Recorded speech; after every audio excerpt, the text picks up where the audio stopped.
Gerbang masuk kantor Lurah Rapokaling ditutup warga dan memasang spanduk bertuliskan "Turunkan Lurah setempat".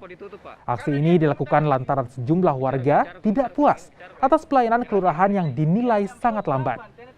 Selain PLT Lurah Rapokaling, Muhammad Hatta juga menjabat sebagai kepala seksi di kantor kecamatan. Atas kejadian ini, Wali Kota Makassar akan mengevaluasi kinerja lurah yang bersangkutan dan aksi penyegelan akhirnya berakhir setelah mediasi dilakukan pihak pemerintah setempat dengan warga.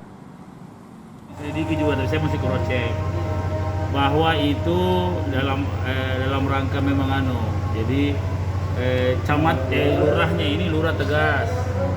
Biasanya kan lurah lama kan itu dipecat, diberhentikan. Ini lurah pengganti, agak tegas dia. Dulu katanya itu biar tidak lengkap surat-suratnya dia proses.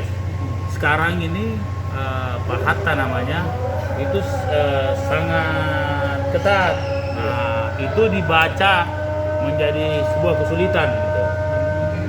Dibaca menurut lurahnya camatnya bahwa harus begitu aturan.